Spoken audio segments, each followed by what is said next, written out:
بسم اللہ الرحمن الرحیم۔ السلام علیکم ناظرین، آج ہم آپ کے لیے ایک کہانی لے کے آئے ہیں، مور اور سانپ کو جنت سے کیوں نکالا گیا۔ مور جتنا اب خوبصورت ہے، اس سے کئی زیادہ جنت میں خوبصورت تھا۔ مور کی خوبصورتی یہ سبھی پرندے فدا تھے، لیکن ان سب خوبیوں کے باوجود مور سے ایسی کون سی خطا ہو گئی تھی جس سے اللہ تبارک و تعالیٰ نے مور کو جنت سے نکال دیا۔ ناظرین، اس سے پہلے ہمارا چینل سبسکرائب بھی کریں اور لائک بھی کر دیں تاکہ ہماری حوصلہ افزائی رہے، ہم اس سے اچھی اچھی کہانی لے کے آتے رہیں۔ اللہ تبارک و تعالیٰ نے جب حضرت آدم علیہ السلام اور اماں حوا کو پیدا فرمایا، اس کے بعد ان کو جنت میں بھیج دیا۔ وہ دونوں جنت میں بہت ہی پرسکون رہتے تھے، بہت ہی لذیذہ میوے پھل کھایا کرتے تھے، لیکن ایک اناج جس کو کھانے سے اللہ پاک نے انہیں منع فرمایا، اور وہ اناج گندم تھا۔ چونکہ شیطان حضرت آدم علیہ السلام کی وجہ سے ہی جنت سے نکالا جا چکا تھا، اسی وجہ سے شیطان کی حضرت آدم علیہ السلام سے دشمنی ہو گئی تھی۔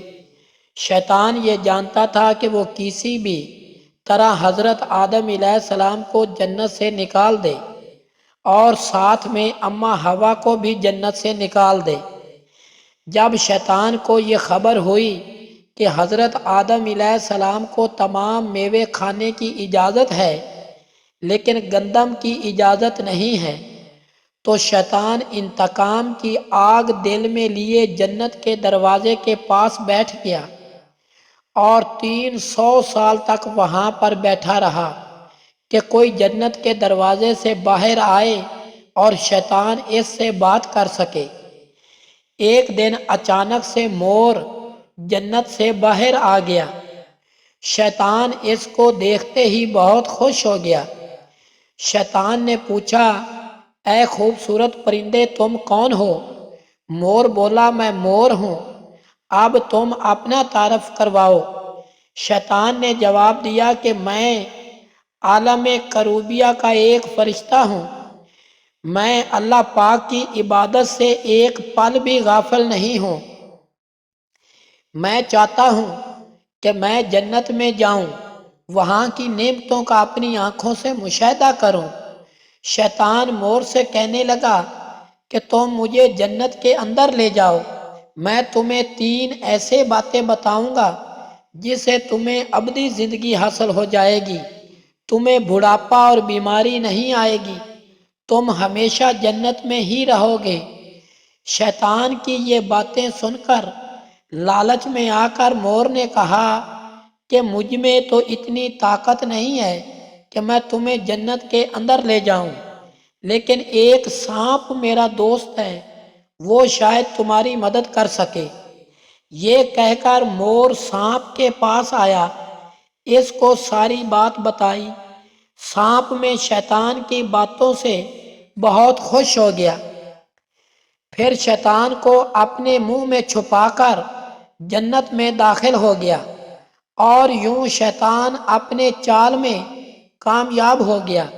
جنت کے تمام نگہبانوں کو یہ معلوم تھا کہ شیطان یہ چال چل رہا ہے اور جنت میں داخل ہو چکا ہے۔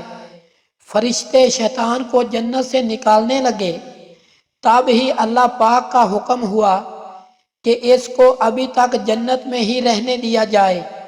وہ فرشتے اللہ تبارک و تعالیٰ کے حکم سے رک گئے۔ شاید یہ حضرت آدم علیہ السلام کا امتحان تھا۔ شیطان حضرت آدم علیہ السلام کے پاس اور اماں حوا کے پاس جا کر اپنی محبت کا اظہار کرنے لگا۔ وہ دونوں ہی شیطان کو پہچان نہ سکے، کیونکہ ماضی کے مقابلے میں شیطان کی شکل تبدیل ہو چکی تھی۔ شیطان کہنے لگا کہ میں چاہتا ہوں کہ آپ دونوں ہمیشہ جنت میں اس طرح زندگی گزاریں، ہمیشہ خوش رہیں، اور حضرت آدم علیہ السلام اس کی بات بہت غور سے سننے لگے۔ شیطان نے کہا اگر آپ میری بات مان جائیں تو آپ کو جنت کی اور بھی تمام سہولتیں ملیں گی۔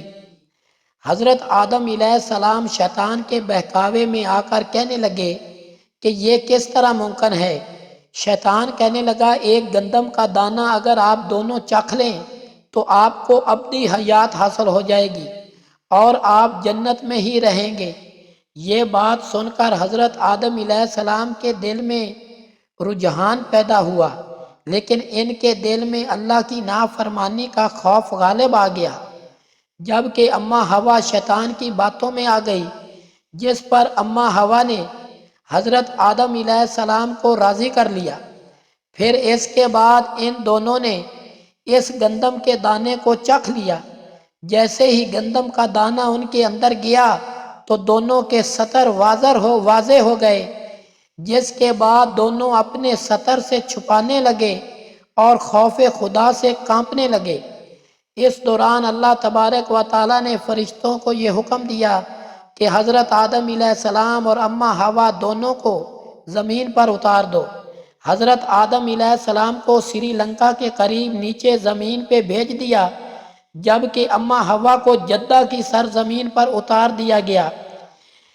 جن خوبصورت پیروں سے چل کر مور شیطان کو جنت کے اندر لے کر آیا تھا، وہی خوبصورت پاؤں اللہ پاک نے مور سے لے لیے۔ سانپ جو اپنے منہ میں شیطان کو چھپا کر لایا تھا، اس کے منہ کی خوبصورت خوشبو کو چھین کر اس میں زہر ڈال دیا گیا۔ پھر مور کے ساتھ ساتھ سانپ کو بھی جنت سے نکال دیا گیا۔ ناظرین، اگر ہماری یہ ویڈیو اچھی لگی ہے تو ہمارے چینل کو ضرور سبسکرائب بھی کریں اور لائک بھی کریں۔